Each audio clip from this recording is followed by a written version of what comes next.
of investigation reports, as we indicated our invite yesterday. Without further ado, let me invite the Public Protector to address us. But perhaps before I do that, I should introduce the panel just for formality's sake, starting with our Chief Executive Officer, Mr. Busisiwe, seated to the left of the Public Protector. And of course, the Public Protector Advocate Busisiwe Mkhwebane, to whom I now hand over to address the House. Over to you, PP. Thank you. Thank you, Program Director, Mr. Shalwe, CEO, Ms. Sibanyoni, Chief of Staff, Mr. Libello, the Acting Chief Operations Officer, Ms. Mamabulo, Executive Managers who are present, staff of the Public Protector, members of the media. Thank you so much for honoring this invite, for always being available to amplify our voice as we report back to the people of South Africa on the investigation work they've entrusted us with. By now, everyone should be aware that we hold these briefings in terms of or in compliance of Section 182(5) of the Constitution, read with Section 8 of the Public Protector Act. Under these provisions, our investigation reports must be open to the public or any person, including the complainants and the implicated parties. We have the discretion to determine what we deem the most expedient method in terms of which we publish our findings. Sometimes we'll issue media statements, sometimes we will publish those reports in the website. So today we released 10 reports and 1 intervention letter involving allegations of maladministration and improper conduct against the Department of Health in Limpopo, the Public Investment Corporation, the David Grapper local municipality in the Northern Cape, the City of Johannesburg in Gauteng, the Special Appeals Board of JIPA, Pelchem, the former MEC of Human Settlement and Public Works in KwaZulu-Natal, and the South African Revenue Services. These reports deal with our findings following several investigations into allegations of irregularly appointing of staff, improper funding of private business ventures using public assets invested with the PIC, failure to compensate members of the public for losses suffered in circumstances where government is liable and has a responsibility to assist, irregular billing of basic services, irregular termination of special pension for veterans, failure to pay small business for services rendered, improper appointment of members of the rental housing tribunal, victimization of a whistleblower, and irregular procurement of goods and services. So 2 of the reports, we call them closing reports, where we did not have any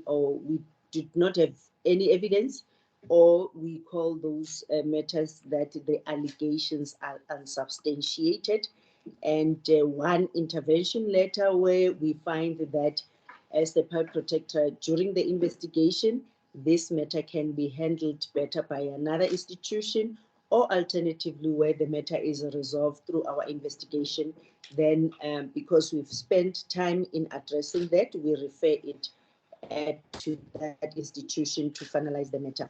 So the 2 closing reports relates to the anonymous complaint versus the Limpopo Department of Health. It's the report number 6 of 2022-2023.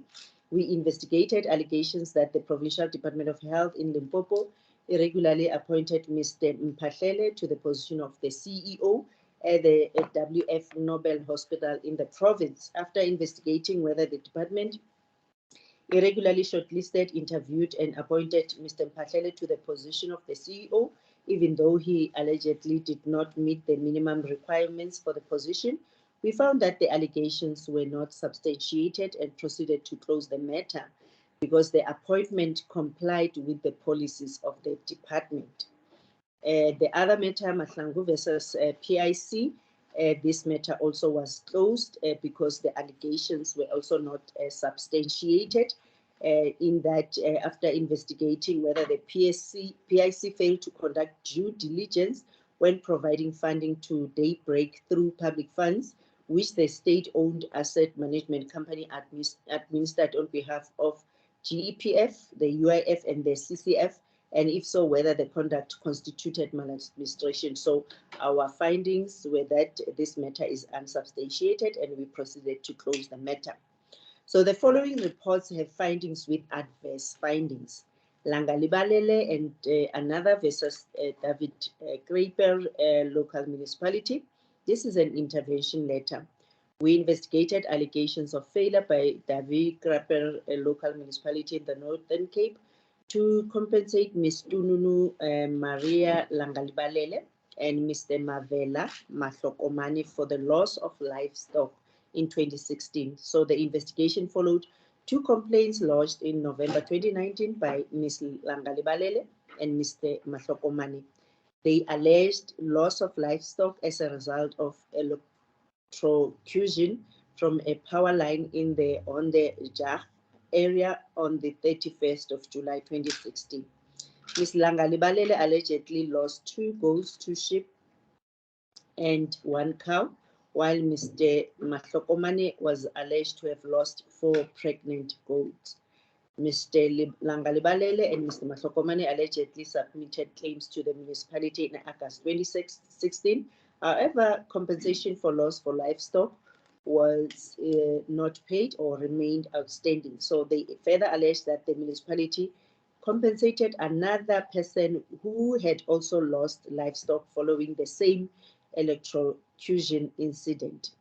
So we looked into the matter, and our investigation was focusing on whether indeed the municipality failed to compensate them. So based on the information and especially the evidence before us, we concluded that indeed Ms. Langalibalele and Mr. Mahlokomane did approach the municipality to claim damages for the loss of their livestock, which constituted a liability against the municipality.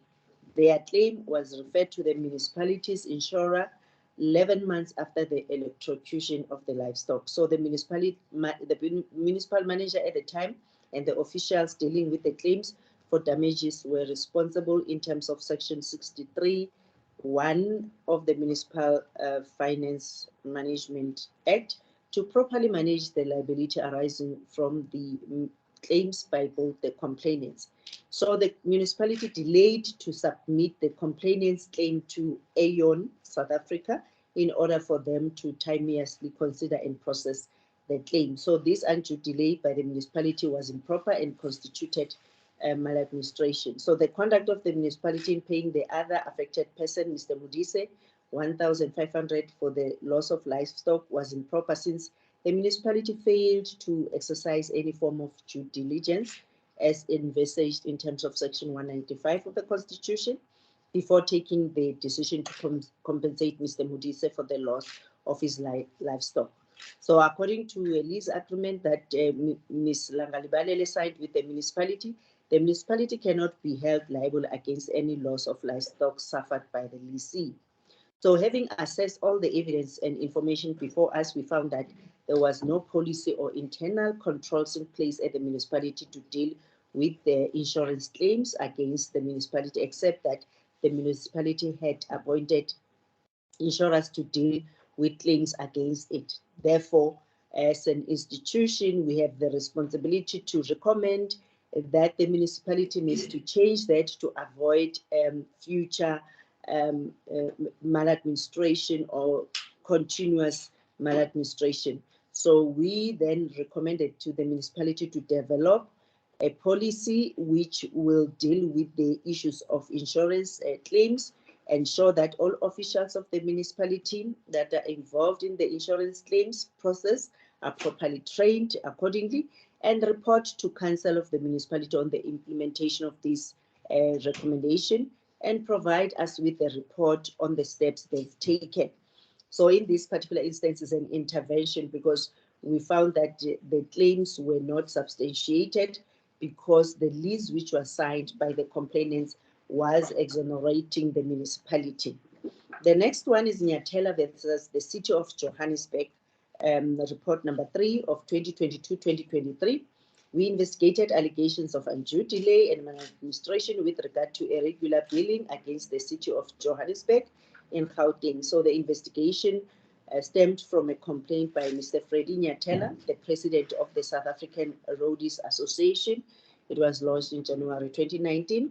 Mr. Nyatela alleged that he had tried since 2005 to resolve SARA's billing account with the city of Johannesburg relating to water and electricity consumption, that he escalated the complaint in the previous matter to the previous mayor or executive mayor, Mr. Masondo, and that he suspected the existence of an ulterior motive to dispossess him of the ownership of the property from which SARA operates. He indicated that the property is situated in a prime location within Newtown district of Johannesburg, and went on to allege that there was an attempt by certain officials within or connected to the city to ensure that SARA closes down with the ownership of the property the organization operated from being taken from, in fact, where they were operating. So he allegedly also submitted an application for SARA to be considered as a non-profit organization, but that was not processed, and or City of Johannesburg ignored his application for such. According to Mr. Nyatela, a meeting was held between SARA and City of Johannesburg way back in 2011, whereby the City of Johannesburg undertook within 2 days of their meeting to resolve this complaint by fixing a water leakage and faulty electricity meter, both of which led to high costs. However, the City of Johannesburg officials did not attend to his complaint as agreed. In addition, Mr. Nyatela allegedly approached the Ombudsman of the City of Johannesburg in 2018 and lodged a complaint against the City of Johannesburg business entities, being Johannesburg Water and City Power, over alleged irregular billing for water and electricity consumption. He averred that the Ombudsman accepted his complaint and proceeded to investigate it. On the 20th of December 2018, he was provided with a response stating that Ombudsman's investigation revealed that he was being billed on estimates for power consumption and that it was for longer than the municipal bylaws allowed, but that the COJ has subsequently reversed the charges and billed on actual readings. So, having analyzed the complaint, we decided to investigate the following 3 issues: whether the City of Johannesburg irregularly billed SARA for water and electricity consumption based on estimates and failed to adjust the account, whether reporting the complaint and seeking the intermediation of the Ombudsman was helpful to Mr. Nyatela, and whether the City of Johannesburg unduly delayed in submitting SARA's registration as a non-profit organization to the COJ's Revenue Shared Services Center, and that had an impact on billing of his account and thus prejudiced SARA. On the first issue, we found that indeed COJ irregularly billed Mr. Nyatela because those were estimations. And the second issue is that SARA, the City of Johannesburg, provided a reconciled statement of account from the period 2009 until 2019 and failed to provide a statement of account from the date of occupation of the property, which is June 2005, as Mr. Nyatela has requested.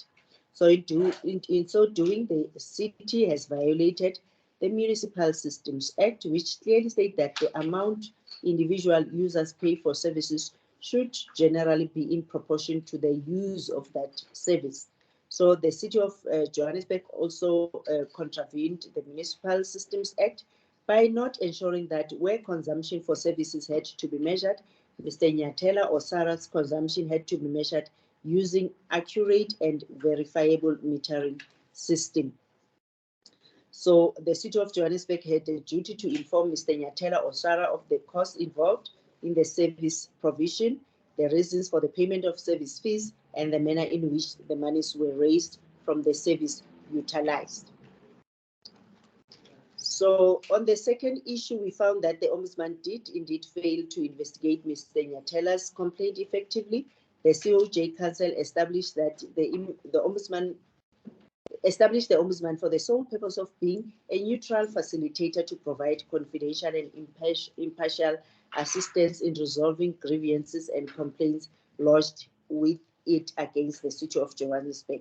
So the Ombudsman must investigate any alleged act or omission or any attempt by an employee serving in the municipality which contravenes the provisions of the Municipal Systems Act. So the Ombudsman had a duty to resolve all complaints received against the city and all its business entities in an unbiased manner and thoroughly scrutinize all complaints and allegations submitted to it. So the office had to interrogate the responses received from the City of Johannesburg and must not just act as a conduit of information from the City of Johannesburg and its entities. Therefore, in this instance, we also then advise the Ombudsman to analyze the information and make sure that they indeed come up with recommendations. On the third issue, we found that the City of Johannesburg indeed delayed in submitting SARA's registration as a non-profit organization to the city's Revenue Shared Services Center, which had an impact on the billing of SARA's account and thus prejudiced the organization. So to remedy this maladministration and improper conduct, we direct the acting city manager to do the following: ensure that SARA's account is brought up to date due to the fact that Mr. Nyatela made payments, but the City of Johannesburg cannot properly allocate same because according to them, the check payments did not have any reference numbers to indicate the account number. Ensure that the City of Johannesburg staff dealing with directly or indirectly with consumers are retrained on the City of Johannesburg service delivery ethos, including the Batupili principles. Ensure that the City of Johannesburg staff are trained or retrained in the Consumer Protection Act, Municipal Finance Management Act, Municipal Systems Act, and the Promotion of Administrative Justice Act. Ensure that there is customer care training to all staff, including those employed at the Ombudsman's office.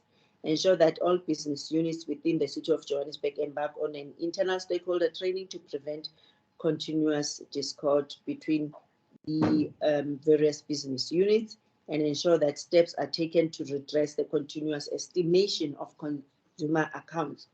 All of this must take place within 30 working days from date of this report. I must indicate that when we issue such reports, we've agreed with the various institutions so that they are informed of our remedial actions and they start preparing for implementation. The next report relates to Harman versus State Security Agency, which was we investigated the allegations of maladministration by State Security Agency relating to termination of service of Mrs. Harman and subsequent undue delay to properly reinstate her after her appeal was upheld by the Minister of State Security. So Ms. Harman was placed on suspension through a letter dated 30 April 2018, signed by the acting DG, Mr. Jafta. While still on suspension, Mr. Jafta dismissed her from employment through a letter dated 7 November 2019.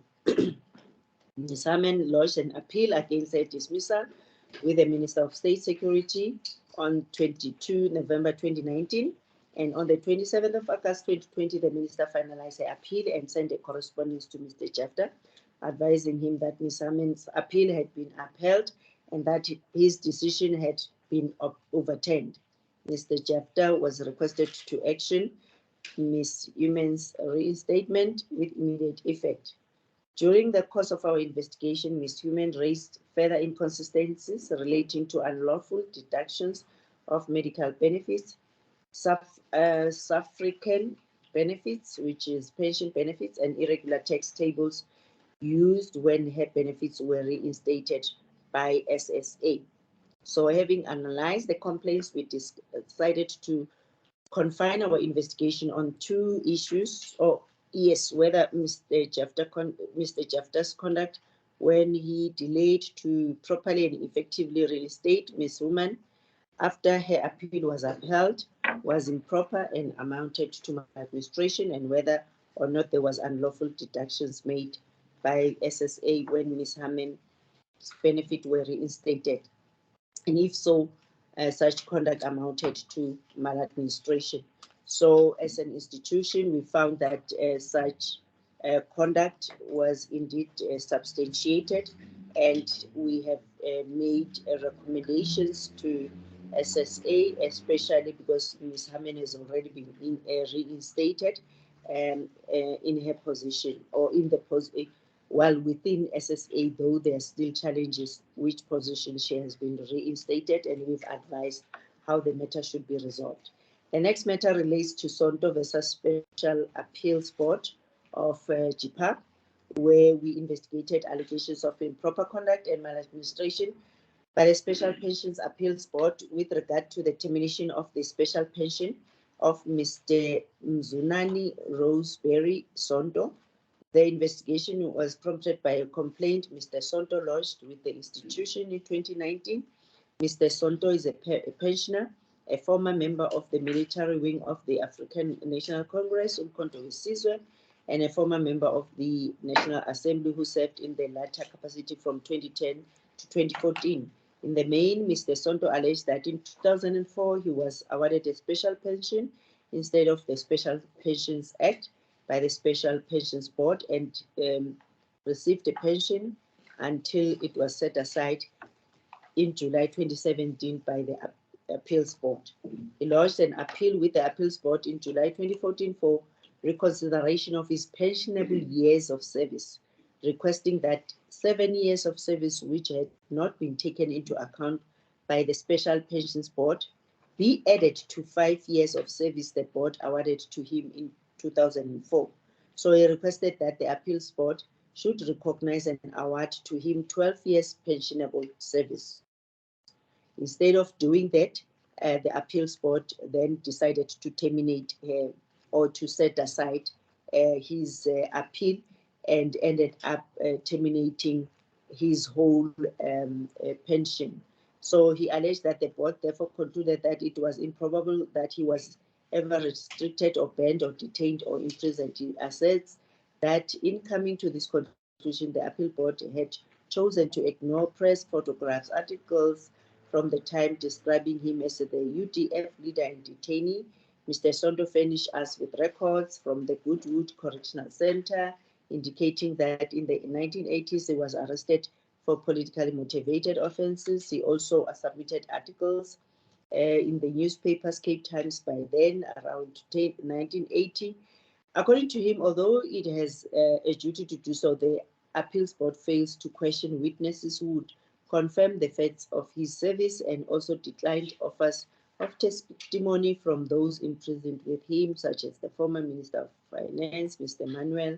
He therefore alleged that the decision of the Appeal Board to cancel his special pension was irrational, arbitrary, unfair as the evidence he submitted to the Appeals Board refused the basis on which it decided to cancel his special pension. So we found that indeed the decision of the Appeals Board in setting aside Mr. Sonto's special pension was not in accordance with the relevant law and prescripts. The chairperson of the Appeal Board ought to have known that in dismissing Mr. Sonto's appeal and setting aside the 2004 award of 5 years pensionable service, Mr. Sonto's vested rights would be adversely affected in that his special pension would be terminated by the Government Pensions Administration Agency. Mr. Sonto was not appealing or disagreeing with the decision of the Appeal Board, but was merely applying for the extension of his pensionable years of service from 1971 to 1990, whereas the board had decided to award only 5 years pensionable service to him. Accordingly, we then found that these allegations were substantiated. The board acted and prejudiced Mr. Sonto, and we had the following remedial action. The Minister of Finance to take the appropriate steps and against the decision of the Appeal Board by setting aside the Special Pensions Board's decision award of a special pension for Mr. Sonto, and the Minister of Finance must take this matter on judicial review and to inform Mr. Sonto accordingly within 30 working days, because the board has already decided on the matter and it's only a court of law which can review this decision. So must apologize in writing to Mr. Sonto for the prejudice he suffered as a result of the improper conduct of the appeal board within 60 working days from the date of this report. The next report relates to Motaung vs. Pelsham. We investigated allegations of maladministration, the termination of a contract, and the failure by the state-owned entity Pelsham to pay for services rendered by a service provider, Libitso Consulting Services. So Pelsham is a wholly owned subsidiary of the South African Nuclear Energy Corporation, NECSA. So NECSA is a PFMA Schedule 2 major public entity. The investigation arose from a complaint lodged in October 2019 by Mr. Motaung. He lodged the complaint on behalf of LCS. He alleged that Pelsham had requested the LCS to assist in sourcing candidates for temporary positions of supply chain manager to be appointed on a 3-month contract. According to Mr. Motaung, his company submitted the names of the 3 possible candidates to Pelsham. Out of the 3, a certain Mr. Mbata emerged as the preferred candidate. Subsequently, Pelcham's Human Resource Administrator, Ms. Maluleke, allegedly invited Mr. Mbata to assume duty as supply chain manager on the 21st of June 2019. She allegedly did so through a WhatsApp text message. Subsequently, LCS allegedly entered into a contract with Mr. Mbata to provide supply chain management services at Pelsham. So his company sourced him on behalf of Pelsham. Further, Ms. Maluleka allegedly requested Mr. Motaung to draft a contract to be entered into by Pelsham and his company. So as Mr. Mbata's agent, Mr. Motaung drafted and signed the contract for Mr. Mbata to supply chain management services. So Pelsham allegedly did not sign the contract, and yet Ms. Maluleka allegedly sent a WhatsApp message to Mr. Motaung confirming that Mr. Mbata could assume duties. So in this instance, Mr. Mbata assumed duties and started working based on that WhatsApp call or WhatsApp message. So after that, his company submitted invoices to Pelsham for services rendered by Mr. Mbata. Despite following up with Pelsham employees, Ms. Maluleka, Mkhize, Lungisa Obose, Nonhlanhla Gumbi, Petros Kete claims of just over 100,000 for services rendered from June 2019 to July 2019 in terms of invoices, which we've mentioned, and an additional 63,000 and 60,000 for August and September 2019, respectively, for services that would have been rendered by had Pelsham not improperly or prematurely terminated the contract, which was still outstanding. So in this particular matter, our investigation revealed that indeed Pelsham failed to pay for the services rendered, despite the fact that there was no appointment letter or contract entered into between the parties. The evidence in our possession clearly indicates that the company rendered a service to Pelsham for a month, and that Pelsham was fully aware of the services being rendered during July 2019. In this regard, it can be said that Pelsham was improperly enriched through benefiting from the services rendered but which were not paid for.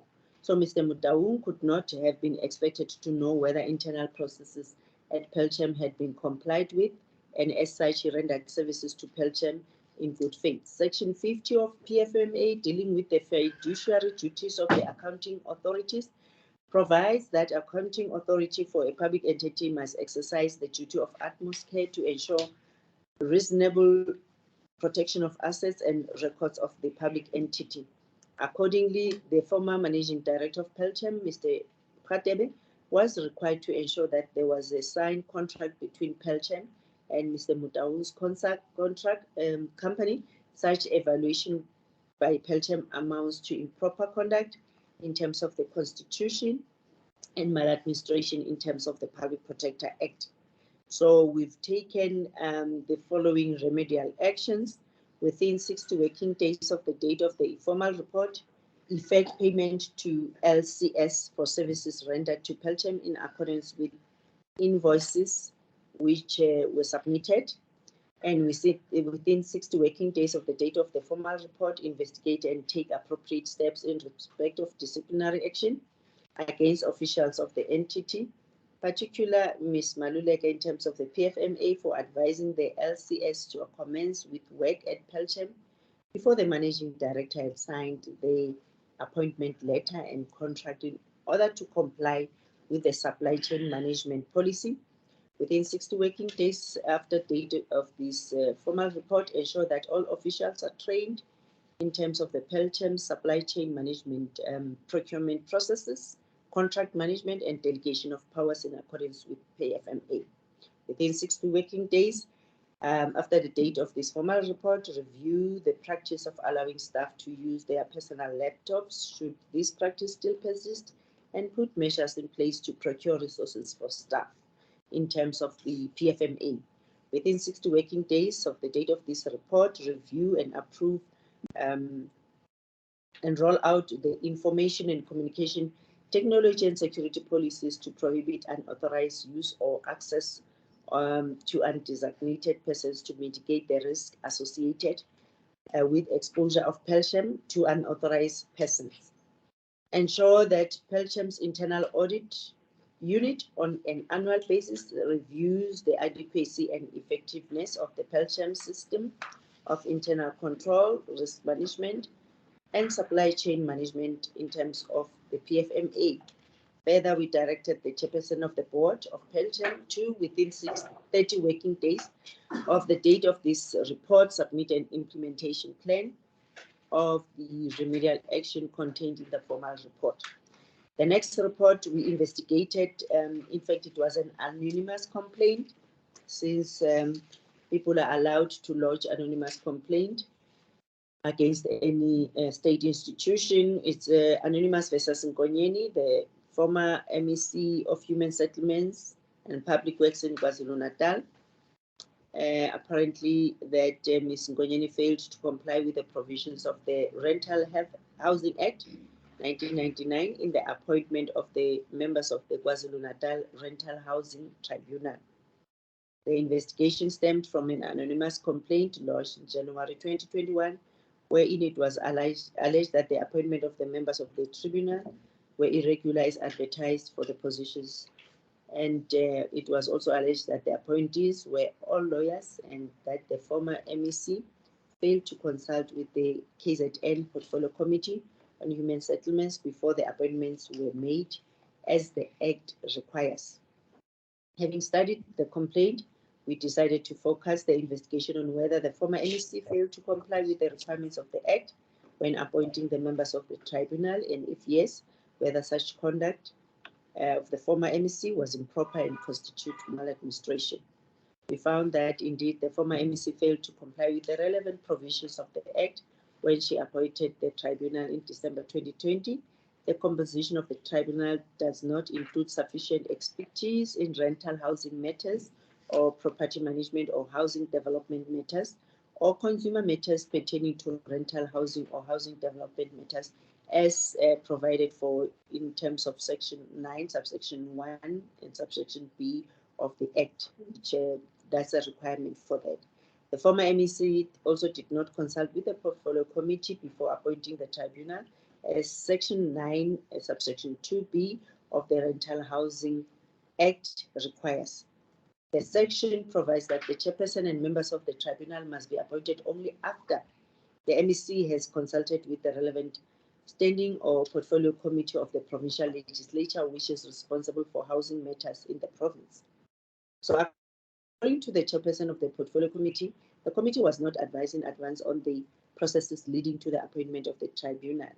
The chairperson further stated that the committee as a collective was not favored with the advertisement for the tribunal and nomination process thereof, and that the committee did not comment on the advertisement or whether it complies with the Act. The chairperson also indicated that the former MEC first mentioned the tribunal to the committee in January 2021 during a meeting. The chairperson considered that the investigation that the appointment of the tribunal was not in full compliance with the requirements of the Act, and further that the committee did not participate in any way in this process, save to meet the tribunal after its appointment. Instead, the former MEC took the matter to the Provincial Executive Committee that did not consult in regard thereto, but simply appointed the nominees as the tribunal. The former MEC's conduct was accordingly at variance with the provisions of the Act and therefore constituted improper conduct as envisaged in the Constitution and maladministration as envisaged in the Public Protector Act. The tribunal's appointment is an administrative action. The fact that its appointment was not in accordance with the Act does not mean that it can simply be ignored. In the case of Odegral Estate versus the City of Cape Town, the Supreme Court of Appeal authoritatively ruled that until an administrative action is set aside by a court in the proceedings for judicial review, it exists in fact and it has legal consequences that cannot simply be overlooked. So the principle enunciated in the Odegral case was confirmed by the Constitutional Court in the case of the MEC of Health, Eastern Cape versus Geland Investments. That court was called upon to reconsider the correctness of the principle in Odegral. So the court rejected this invitation and found that if public officials or administrator can, without recourse to legal proceedings, be allowed to disregard administrative actions by their peers, subordinates, or superiors if they consider them mistaken, this would be a license to self-help. We would be inviting officials to take the law into their own hands by ignoring administrative conduct they consider incorrect. So the court found that this would spawn confusion and conflict to the detriment of the administration and public. Consequently, it is not open to the current MEC and the department to simply ignore the appointment of the current tribunal and to appoint another. The proper judicial review application has to be brought to firstly review the appointment and for the court to make an order that is just and equitable under the circumstances when the tribunal that consists of members that were irregularly appointed has already taken several decisions as the tribunal has legal consequences. To remedy this improper conduct and maladministration, the MEC for Human Settlements and Public Works must lodge a judicial review application for the review and setting aside of the appointment of the tribunal as per the Odegral case above within 90 working days from the date of this report. The MEC must also report to the Premier and Speaker of KwaZulu-Natal Legislature on the implementation of the remedial action taken above within 120 working days from date of the report. The Premier of KZN as the head of the Provincial Executive Council, who appoints and assigns functions to ministers, to MECs, should oversee the implementation of the report as per Section 132 of the Constitution and in compliance with Section 136 of the Constitution, which requires MECs not to act in any way inconsistent with their office. The Premier must within 60 working days from the date of this report submit a plan of action to us on measures to ensure that there is continuous training, workshop programs for MECs about their responsibilities, to ensure that administrative actions taken are in accordance with the provisions as provided by or prescribed by national legislation. The next matter relates to Wilkinson versus the City of Johannesburg. This is a whistleblower-related matter. We investigated allegations of occupational detriment and victimization of whistleblower, the late Ms. Lorraine Wilkinson, leading to her dismissal by the City of Johannesburg. This followed a complaint lodged in October 2019. Ms. Wilkinson, who has since passed away, joined the COJ External Relations Division in 2005 after serving 25 years at the national and local spheres of government. At the time of her dismissal, she was within the Group Risk and Assurance Service as Unit Head of Strategic Management Services. Her responsibilities were advisory, and she was also responsible for finance, business planning, and performance management and administration. In her complaint, she alleged that during 2014, a number of administrative irregularities within the City of Johannesburg came to her attention, One of those was the then city manager, Mr. Trevor Fowler's extension of the employment contract for the group head, Ms. Nxumalo. During September 2015, Ms. Wilkinson allegedly handed a whistleblowing dossier and a group grievance which she had also signed to the former executive mayor, Pax Baus. These were allegedly also submitted to Mr. Fowler through the South African Municipal Workers and Allied Union. Whilst Mr. Dow was attending to the disclosure, he was removed from his position as the executive mayor as a result of the local government elections that took place in 2016. So the disclosure file subsequently found its way to the newly elected administration under the leadership of the former executive mayor, Herman Mashaba, who directed that a forensic investigation be conducted on the irregularities Ms. Wilkinson reported. A forensic company, KPMG, was assigned to conduct the investigation, and one of the recommendations highlighted in the KPMG report was the protection of whistleblowers. When both protected disclosure documents came to the attention of Ms. Nxumalo, she allegedly called Ms. Wilkinson and threatened her with investigation. Ms. Wilkinson alleged that Ms. Nxumalo victimized, intimidated, and harassed her. In addition, Ms. Wilkinson alleged that she was suspended, investigated, and dismissed on trumped-up charges. She then referred her dismissal to the South African Local Government Bargaining Council for arbitration in 2016. During the course of the arbitration in 2018, the Office of the City Manager and Labour Relations directed that the process should end as they had prepared a settlement with her. However, nothing came of this as the draft settlement was not signed. Further, Ms. Wilkinson alleged that she suffered occupational detriment as the result of undue delay to finalize the proposed settlement. She suffered severe financial difficulties in that she lost her house, her child dropped out of school, there were no funds for basic necessities, and her health was deteriorating. After a thorough analysis of the complaint, we decided to investigate whether the city delayed or failed to act in line with the Protected Disclosures Act as amended.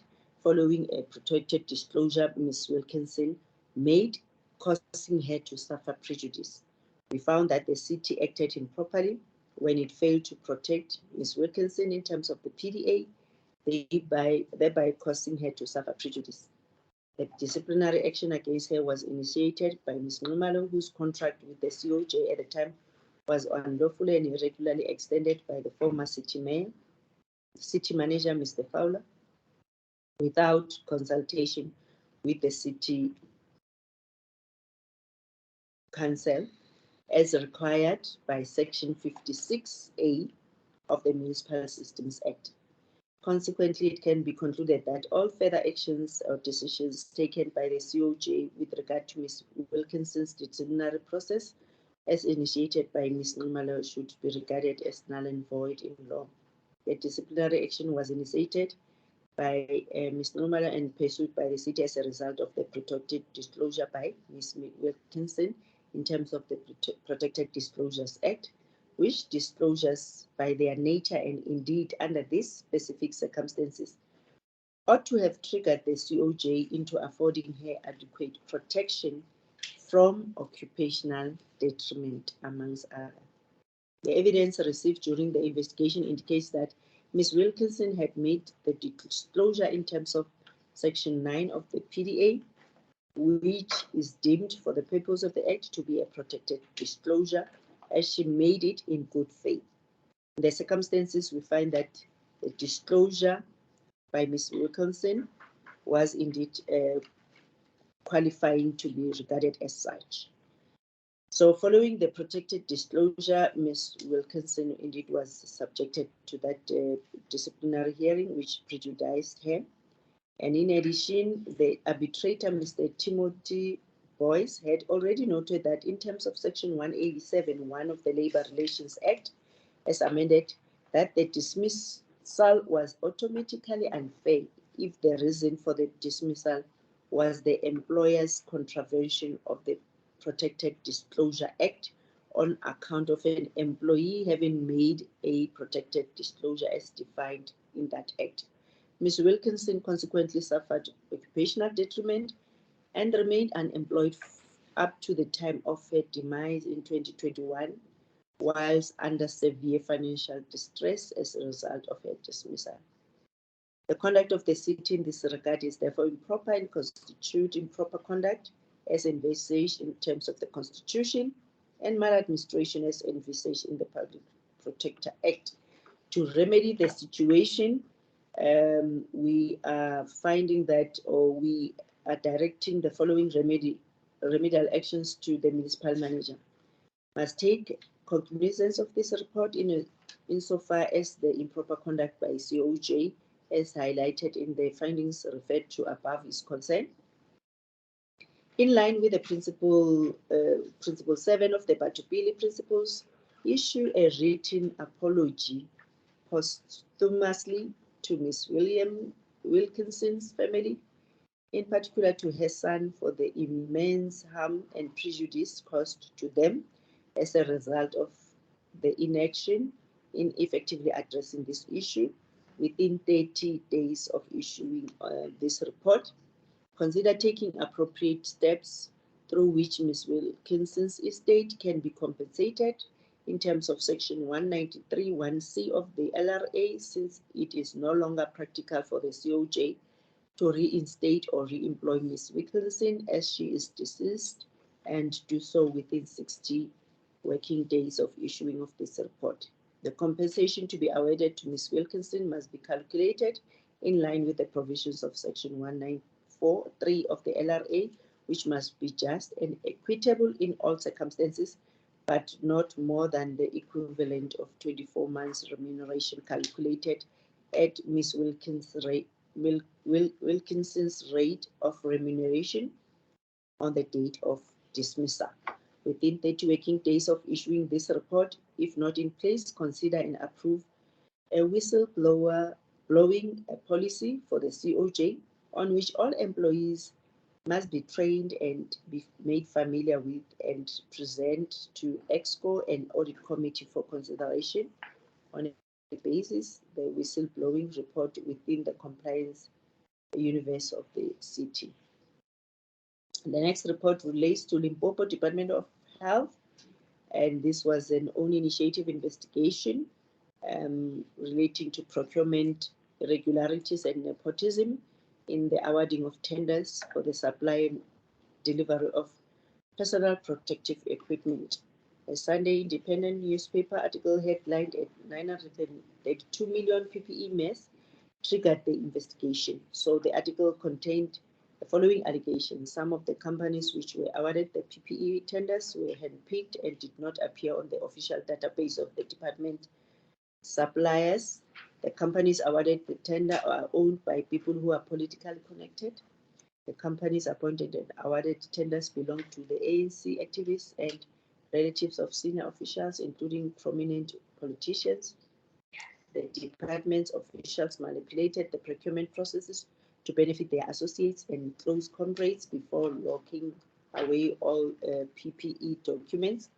Having analyzed the allegations thoroughly, we decided to investigate the following 3 issues: whether the department followed the due process in the procurement of PPEs, whether there was nepotism or undue influence, favoritism in the appointment of service providers, if yes, whether other prospective service providers suffered prejudice as a result. We found that indeed the department did not follow due process in the procurement of PPEs. The department procured the supply and delivery of PPEs through an emergency procurement process provided in the National Treasury Practice Notice or notes.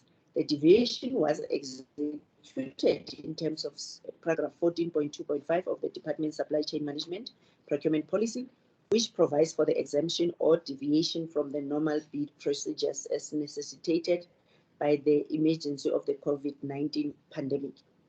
According to evidence obtained, the deviation was reported within 10 working days to the Provincial Treasury, and to the Auditor General on in June 2020 and 14 July 2020. The department, the head of department complied with the provisions of the practice notes by reporting the deviation to the Treasury and to the AGSA within the prescribed period. We could not find evidence indicating that the department did not follow their SCM policies, hence which also regulates the deviations, and they've complied to that. So evidence was, however, uncovered to prove that the department did not comply with the National Treasury SCM Instruction Note 9. So there's another instruction note which they never complied with, relating to the procurement of PPEs by appointing service providers. So though the Mkhwebane training and consulting was awarded the PPE tender, the HOD confirmed that the company did not render services and as such was not paid. And the director of Mkhwebane and consulting also confirmed that, and the evidence before us confirms that. Similarly, Machawana Trading was awarded the tender. The HOD confirmed that the company did not render services and as such was not paid. And the director of Machawana also confirmed that his company did not render services as the order was cancelled because the service provider could not deliver services at the required time. Sedilata Holdings and projects as well as Tsopane Farm Group supplied and delivered the PPEs and were paid for services rendered, but did not claim VAT. The conduct of HID is in contravention of the, in fact, is in contravention of Section 38(1)(a) by failing to ensure that there was an appropriate procurement and provisioning system which is fair, equitable, transparent, competitive, and cost-effective, by failing to prevent unauthorized, irregular, and fruitless expenditure, and the conduct of the HOD constitute maladministration and improper conduct. We found that the allegation that there was nepotism or undue delay, favoritism in the appointment of the service providers for the provision of the PPEs is unsubstantiated. We found indeed that there is evidence which proves that in fact, the contracts awarded to the two companies, Mkhwebane and Machawane, were awarded, but the orders were cancelled. And independently obtained evidence confirmed that the directors of the following companies, Dia Business Trading, Luhura Trading and General Supplier, Mkhwebane Training, are politically connected or related to senior officials in government. But we could not find any evidence that confirms that there was nepotism or undue influence by those politicians. The HOD did not deny the relationship between the director of NDIA or Dia Business Trading and the deputy chairperson of the ANC, Ms. Razilani. Luhuri Trading and General Supply and Deputy Director General for Institutional Support in the Premier's Office, Mr. Managa, as well as the relationship between the Director of Mkhwebane Training and Consulting and the former MEC of Department of Sports, Arts and Culture, Ms. Onika Mkhwebane Ulum. However, she denied any relationship between the company directors and the members of the BAC and, in fact, bid evaluation committee and bid adjudication committee, which could have influenced the procurement process within the department. We could not find any evidence indicating that the MEC and HOD had any influence in the awarding of the PPA tenders, even though there is evidence that indicates that some of the service providers are related to the politicians concerned and the senior officials concerned. We could not find evidence to prove that alleged possible influence in the procurement processes. So the conduct of the department neither constituted maladministration or improper conduct. So this is the second issue of the relationship, which is not substantiated. So on the issue which is substantiated, in fact, earlier we said they've reported to National Treasury, but then there was where they did not report on time. In fact, the first procurement they reported to Treasury and AG. The second procurement they reported to to Provincial Treasury, but not to AG. So to remedy that issue, we then had a finding where we request the HOD must, within 60 working days of receipt of this report, take appropriate disciplinary action against the SMM officials who were involved in the procurement for failure to comply to the second deviation. And then within 120 working days of receipt of this report, and upon discovery of any unauthorized, irregular, and wasteful expenditure, immediately report in writing particulars of the expenditure to the relevant treasury, and in the case of irregular expenditure involving the procurement of goods and services in terms of the PFMA.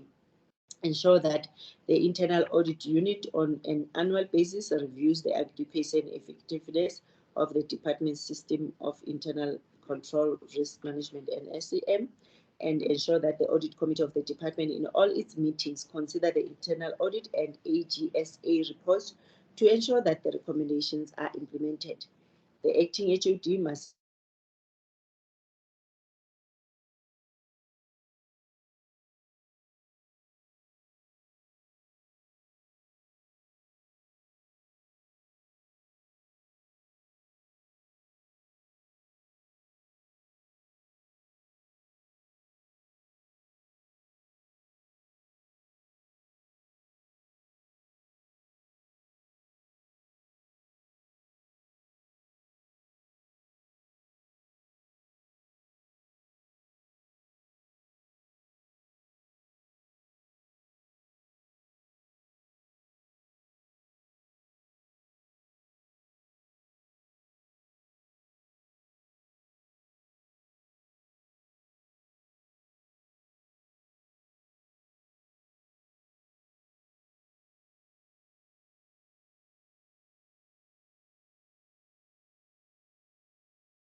accountable as far as senior officials did not act. Conduct Officer Boda as then Commissioner of SARS and Accounting Officer in approving the appointment of the PNG constitute improper conduct as envisaged the Constitution and Administration as envisaged in the public sector. That is the second issue. We found that SARS continued to irregularly extend the same contract with BBNG by continuing to extend the contract over a period of time exceeding 10 years using numerous deviations approved by SARS Executive Committee and without resorting to an open tender process, and instead utilizing procurement exemptions approvals in terms of the Treasury regulations, which SARS seems to have created for its purpose and used continuously for its subsequent request for extension approvals. The process followed by SARS not only flouted the National Treasury regulations and practice notes, but was also not fair, equitable, transparent, competitive, and cost-effective in line with Section 217(1) of the Constitution.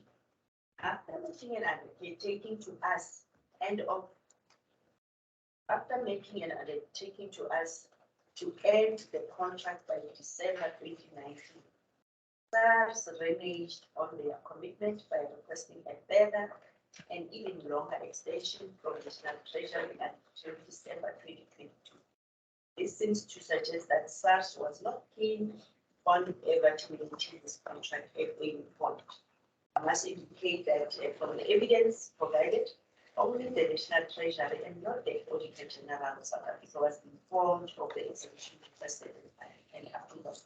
However, National Treasury continuously cautioned SARS against flouting the provisions of Section 217 and tried to approve shorter period extensions on which SARS always challenged National Treasury until they got namely a better extension to December 2022. The conduct of both erstwhile and current accounting officers of SARS with regards to the extensions, therefore in violation of Section 1, subsection 1A, Roman figure 1 and 3 and 4 of the PFMA, which provides that the accounting officer for a department, trading entity, or constitutional institution must ensure that such trading entity maintains an effective, efficient, and transparent system of traditional and risk management and internal controls, whilst also ensuring to have in place an appropriate procurement and commissioning system, which is fair, equitable, transparent, competitive, and cost-effective, as well as a system properly evaluating all major capital projects prior to a final decision on the project. Conduct of the then commissioners, Mr. Obama Bashula, Mr. Tom Moyane, and later Mr. Edward Gesberger, in the continued extension of the BBNG contract against our directive and the National Treasury's advice, amounts to improper conduct as established in the Constitution and maladministration as established in the public sector. To remedy this improper conduct and maladministration, we directed Minister of Finance to take cognizance of the findings of the maladministration and improper conduct, this investigation against SARS and oversight, role oversight, the monitoring of the institutional remedial action taken in pursuit of the findings in terms of the powers conferred under the Constitution. Director General of the National Treasury must take findings, challenges identified in the situation. They relate to National Treasury's involvement in the approval of continuous deviations and granting of extensions to BBND contract in terms of Treasury regulations 16A6. In line with Section 195 of the Constitution, to develop a policy on the management of IT contracts by state institutions that diverges from abuse of National Treasury regulations 16A4, 16A6.4, which ostensibly encourages the deviation from a competitive process, a bidding process. Commissioner of SARS must take cognizance of the findings of maladministration and proper conduct and ensure that in line with Section 21(1)(a) of PFMA, an agent review of the contract between SARS and BBND is undertaken to ensure that SARS is able to continue with the modernization program without a single company controlling the functioning and implementation of the line with Section 217(1) of the Constitution and Treasury Regulations 168.3.2 within 180 days of receipt of this report. A competitive tender process is undertaken with a view of appointing a new service provider prior to the expiry of the current contract on 31 December 2022. Line with Section 51(1)A of the PFMA, the intellectual property of SARS is protected, and that services relating to the system provided by BBND are not interrupted in the transition period, and no further extension of the BBND contract upon request by the accounting officer are approved by National Treasury beyond December 2022. The Auditor General South Africa must take note of the findings relating to the maladministration and improper conduct identified in this investigation made against SARS, and within its own discretion, consider the findings and remedial action in this investigation and consider taking any action deemed appropriate under the circumstances in terms of any applicable legislation. Further, the National Head of Directorate for Priority Crimes Investigation must take cognizance of the investigation and findings made in the report, and in terms of Section 80 of the PFMA, consider investigating possible criminal conduct by the relevant accounting officers of SARS. Look forward to the implementation of the remedial action in respect of all the above reports. Remain available to offer guidance in case of challenges with implementation. The aim is to do our bit in respect of strengthening governance and improving the quality of public service rendered to the public. In addition, we seek to ensure accountability in all state affairs while stemming impunity. On the issue of Abraham J. and the Constitutional Court, as I draw to the conclusion, I wish to express myself on a matter that is in the public domain and is unrelated to our investigation report. I welcome the statement made by the Chief Justice on SABC TV last night that the issue of the person who sent a message regarding a decision of the Constitutional Court, which has not yet been announced, is unacceptable and is being investigated. Chief Justice has acknowledged receipt of the letter we sent to him on Tuesday, 26 April 2022, on behalf of all the parties in the postponed application before the Western Cape High Court. He has assured us that the matter is being investigated. So further, I'm seeking legal advice on the question of laying criminal charges against the sender of the SMS in question, Mr. Ismail Abraham J, and his accomplices for confidential message based on very good authority. An unusual decision has already been made to dismiss my rescission application without a hearing, even answering affidavits having been filed. After the outcome of the investigation has been released, I await the directions of the CJ in terms of the relevant rules of the Constitutional Court. Thank you so much for your time. Thank you, Public Protector.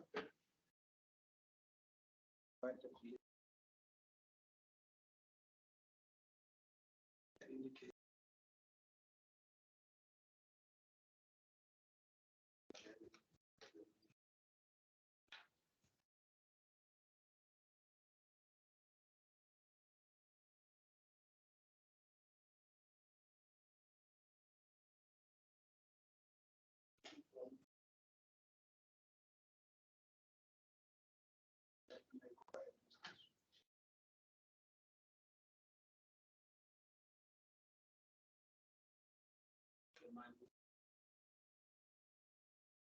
I stand to be corrected. Commissioners, yes, in this place, because it seems as though yes, commissioners.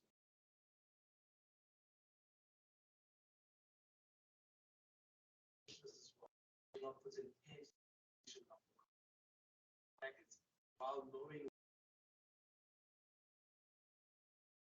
is, and two, are you not are you aware that taken against reports.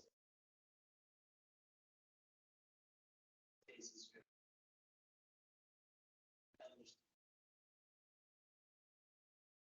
The last clarity on the last section where you speak about Ishma. Do you think that this is seen that there's also been as initial capture? I think that this is a problem that such political information is being shared while such sensitive body.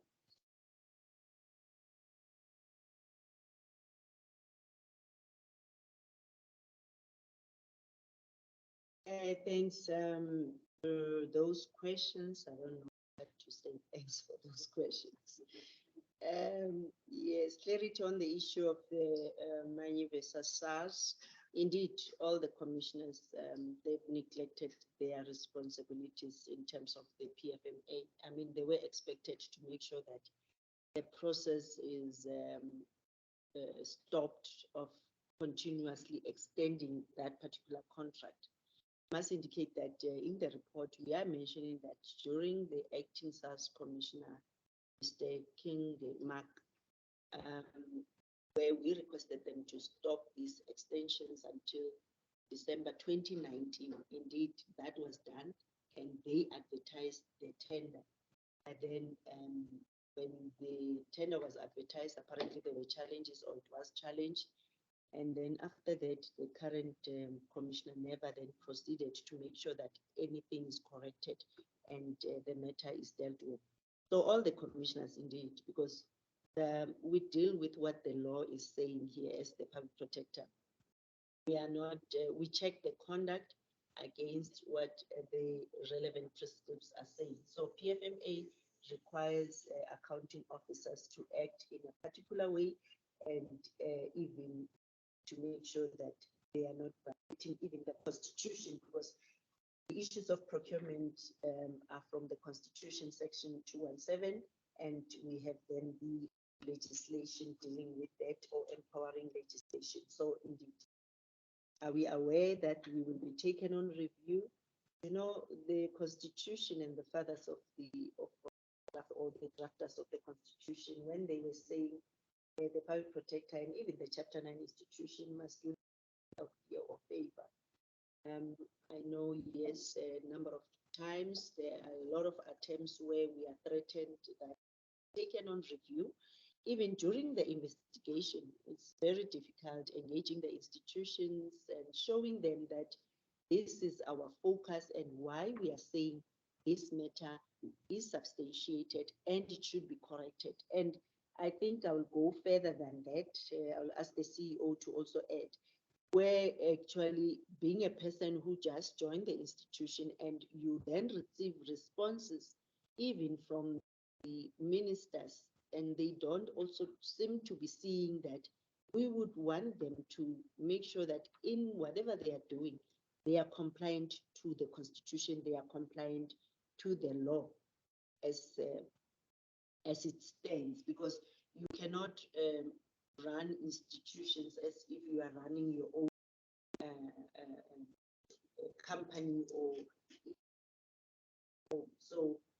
There are laws which they need to comply with, and indeed they are free to take us on review. Remember, we've been saying that after the 2016 judgment of well, the so-called Kandla judgment, where our remedial actions are binding unless set aside by the court, they can take us on review. They are free to do that, and we've tried our level best. We have all the evidence, and again, it's up to the courts to decide whether they would want to see SARS, an institution which is reputable, to always continue extending the contracts. Then it means all institutions can do as they please, irrespective of what the law is saying. Ishmael Abraham Jemeta, indeed, this, you know, the former Chief Justice once said people must come forward if they have any evidence or information about the alleged judicial capture, and even the current Chief Justice. So it's concerning that, I mean, such information comes to the fore. And I think, you know, we would say, or I would say, the advocate Bertenbach SC, we need those caliber of people in their profession to assist and make sure that we don't have such instances where, you know, court cases, I mean, we go, our legal teams prepare, you know, read up to 6,000 pages preparing to argue matters. Then at the end of the day, there's some choreographed process where people know the outcome of the court cases. So I think investigating this matter and going deeper to the root causes will help, and we are looking forward to the outcome of the investigation by the Chief Justice, because they've responded and they've said they are in the process of the matter. So we are looking for the outcome.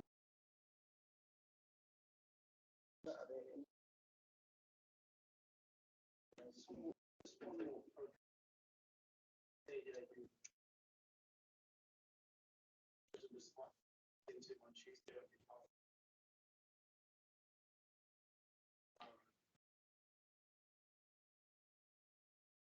Possibly not.